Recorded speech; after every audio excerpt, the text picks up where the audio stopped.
Aula de Geografia e hoje nós vamos falar da evolução do capitalismo e suas crises, ok? Então vamos lá?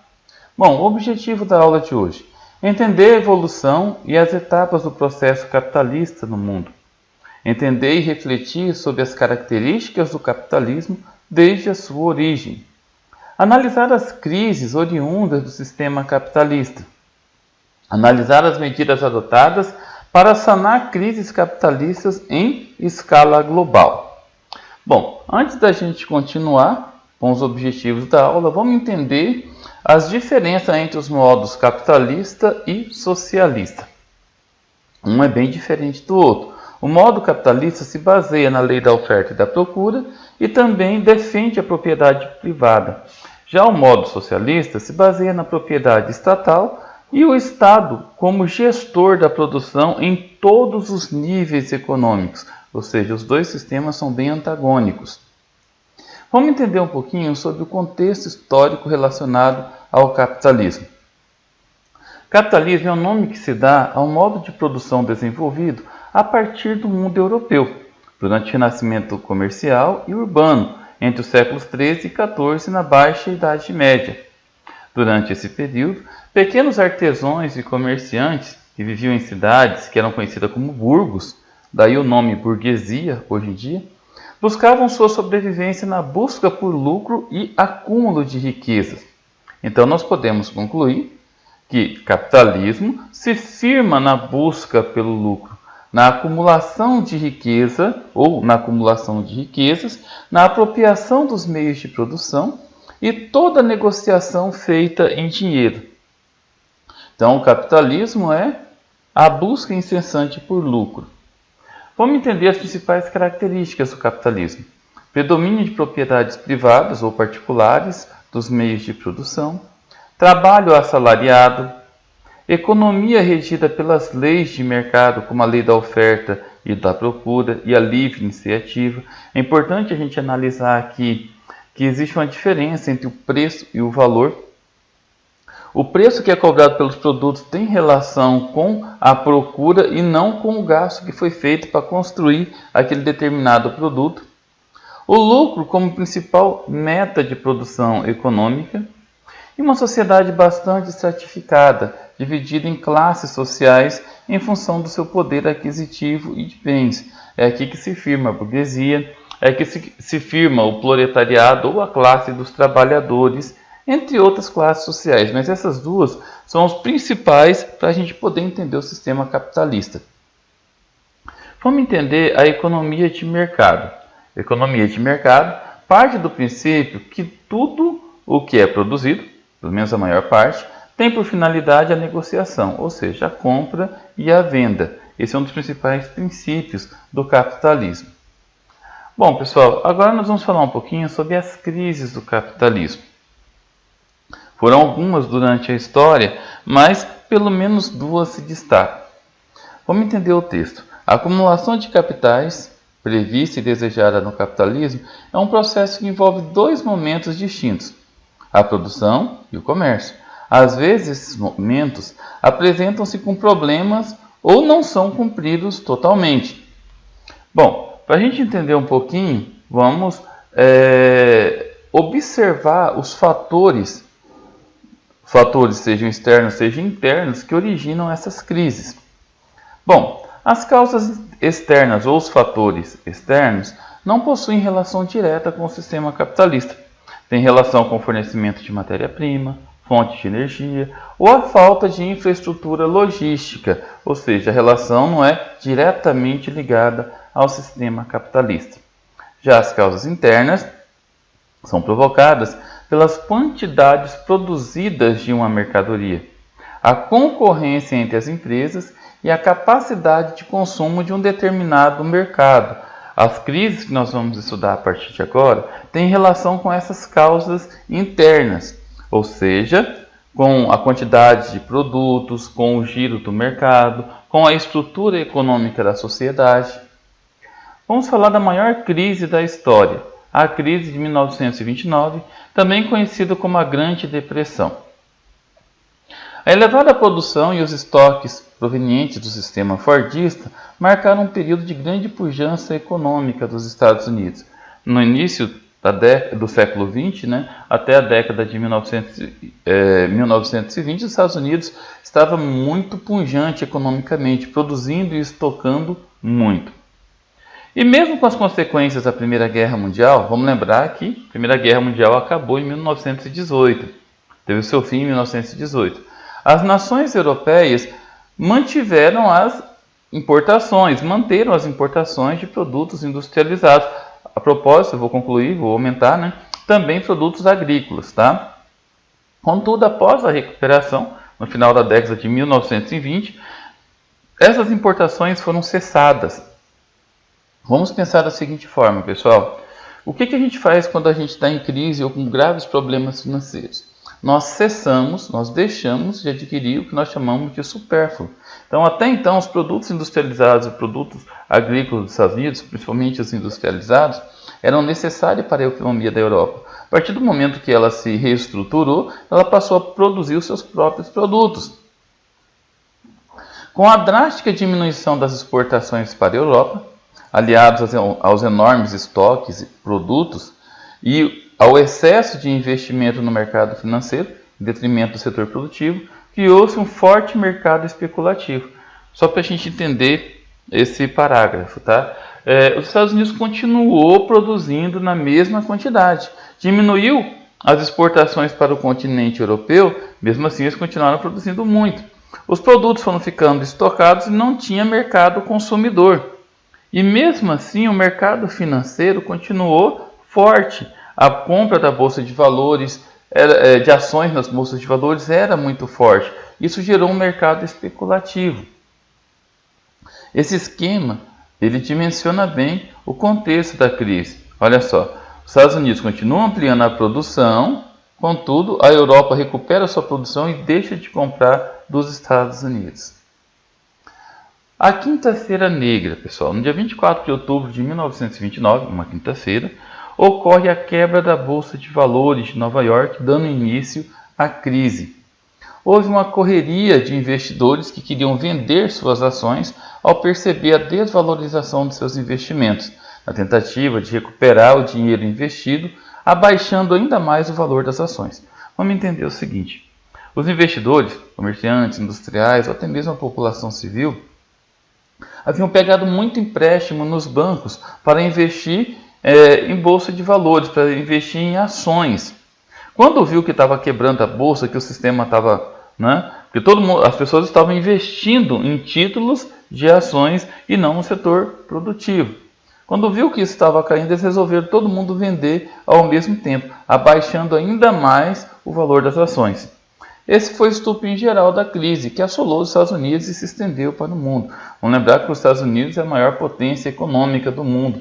Nessa época já era a maior potência econômica do mundo. E muitos países eram dependentes dos Estados Unidos, inclusive o Brasil. O que aconteceu depois da crise? Quais foram as consequências? Pessoas ricas perderam seus patrimônios, os bancos reduziram as linhas de créditos, e se reduziram as linhas de créditos, muitas empresas faliram, muitas pessoas que eram ricas, que dependiam de empréstimos bancários, perderam seus patrimônios, ficaram pobres. O desemprego aumentou vertiginosamente. Vamos pensar aí, o camarada que tem uma empresa, que tem um comércio, ele precisa de empréstimos para honrar os seus compromissos com os fornecedores, para pagar os seus funcionários. E quando não consegue esse empréstimo, aumenta o desemprego. Empréstimos não foram renovados, as dívidas eram executadas. Como a maioria das pessoas não conseguiam pagar, muitos bancos quebraram. E muitos países que tinham dependência com os Estados Unidos foram afetados diretamente. Essa crise assolou o mundo todo. O Brasil foi um dos principais exemplos. Em 1929 nós tivemos uma safra recorde de café e nós tínhamos uma expectativa de vender essa safra para os Estados Unidos. A gente já tinha esse acordo comercial que não foi honrado devido à crise da queda da Bolsa de Valores de Nova York. Aqui nós temos um esquema que entende bastante a crise de 29. Subconsumo, a população está consumindo. Superprodução de produtos industrializados. baixo preço, quebra de lucros, falência de indústrias e de empresas e de comércio. Por consequência, desemprego. Desemprego gera subconsumo e assim sucessivamente. Diminui o crédito, os bancos falem, ninguém compra mais títulos e ações, quebrando a bolsa de valores, as ações que estão lá começam a diminuir, ok?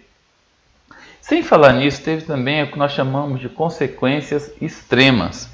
Pelo mundo, né, teve a eclosão de movimentos sociais e políticos, além do aparecimento de governos totalitários em nações europeias. Não foi só em nações europeias, não. Outras nações também. Mas essas duas se destacaram, o fascismo na Itália e o nazismo na Alemanha, porque foi através dessas duas nações nazi-fascista, aliada também ao imperialismo japonês, que teve início a Segunda Guerra Mundial. Para recuperar a economia, pessoal, o que aconteceu? Vamos fazer uma rápida reflexão. Né? Durante a década de 1930, com a eleição de Franklin Roosevelt, que sucedeu Herbert Hoover, presidente republicano dos Estados Unidos, né, tem início o New Deal, ou o keynesianismo, ou seja, um audacioso plano econômico. Bom, o que foi esse audacioso plano econômico? Mais na frente eu vou explicar com mais calma, tá? O keynesianismo ele baseava na intervenção direta do Estado na economia, ou seja, o Estado ele deveria promover a geração de emprego, investimento em empresas privadas, investimento em infraestrutura interna, como construção de ferrovias, como construção de rodovias, em várias indústrias estatais e assim por diante. E foi assim que o Estado conseguiu recuperar a sua economia e ainda na década de 1930 já era a maior economia do mundo novamente. Vamos falar agora da crise de 2008, a crise recente dos Estados Unidos, também conhecida como crise imobiliária. Foi a maior crise da história desde a Grande Depressão de 1929. Como causas, podemos citar as duas guerras protagonizadas pelos Estados Unidos, a Guerra do Afeganistão em 2001, a Guerra do Iraque em 2003, as duas guerras que foram logo depois do ataque terrorista de 11 de setembro, e que forçou o governo a gastar muito dinheiro. O governo gastou muito em gastos militares, cerceando investimentos em outras áreas também muito importantes. E o estouro de uma bolha imobiliária, ou seja, a supervalorização de imóveis nos Estados Unidos. Vamos entender um pouquinho dessa crise. A crise foi antecedida por um período de crescimento econômico estável e inflação baixa. Os Estados Unidos estavam com uma grande pujança econômica. Os bancos recebiam grandes investimentos do exterior, principalmente da China e da Inglaterra. Com esses investimentos, o Banco Central americano, também conhecido como TED, se viu obrigado a baixar as taxas de juros para estimular o consumo. Com as taxas baixas, com os juros baixos, a inflação sob controle, o banco passa a conceder créditos para várias pessoas, inclusive para aqueles clientes que eram considerados de risco ou subprime. Então, esses empréstimos passam a ser constantes para o banco. Com a grande oferta de crédito a juros baixos, a população passa a comprar muito, passa a consumir bastante, principalmente no setor imobiliário, principalmente imóveis. Só para a gente entender, pessoal, com o elevado consumo de imóveis, os imóveis passam a subir o valor vertiginosamente, criando uma bolha imobiliária, ou seja, uma bolha especulativa, ou uma supervalorização dos imóveis. Um imóvel que valia 500 mil passa a valer 750, passa a valer $1 milhão rapidamente. Os juros eram bastante baixos, só que havia uma regra, Os juros ele poderia mudar de acordo com a valorização da economia. O juro era oscilante. Os contratos de imóveis foram transformados pelos bancos em títulos de ações. Mesmo sendo de alto risco, muitos foram adquiridos pelos investidores. Esses títulos de ações, o governo, para estimular os títulos de ações, dava aquela qualificação AAA, ou seja, aquela qualificação que é considerada perfeita, de melhor qualidade aos olhos dos investidores. Com a oscilação da economia, os juros voltam a aumentar, reduzindo a procura por imóveis e provocando uma acentuada queda nos preços. Então, olha só, diminuiu a procura. Quando você não está comprando, o que acontece com o valor dos imóveis? Começa a cair o preço para ver se as pessoas compram. Então, o camarada está lá pagando o seu juro, somente os clientes subprimes, que eram os principais compradores nessa época. Estava pagando uma hipoteca de um imóvel que valia 1 milhão. Do nada o imóvel passa a valer 750 mil. Do nada passa a valer 500 mil. Então o que o pessoal passa a fazer? Deixa de pagar as hipotecas aos bancos. Porque eles enxergam que não é mais interessante continuar pagando essa hipoteca para o banco. Bom, vamos entender um pouquinho as consequências da crise. Por pressão política, o presidente George W. Bush, republicano, deixa de conceder garantias ao banco Barclays na compra do banco britânico Lehman Brothers, fundado em 1850. Olha só, pessoal, voltando um pouquinho o slide aqui, olha só. Com essa supervalorização dos imóveis, as pessoas deixam de pagar a hipoteca. Deixando de pagar a hipoteca, os bancos deixam de ter dinheiro.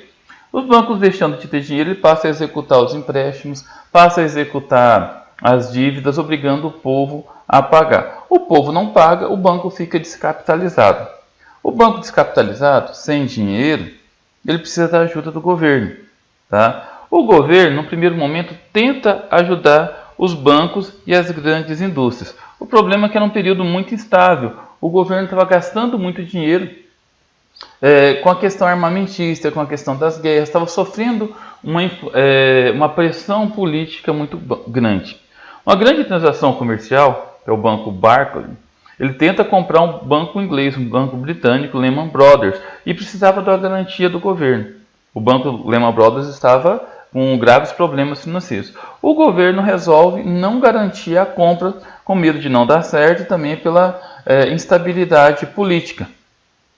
No dia 15 de setembro de 2008, o banco Lehman Brothers quebra. Um banco centenário. Esse banco era o quarto maior banco dos Estados Unidos. E quando ele quebra, quando ele fecha, gera pânico na economia.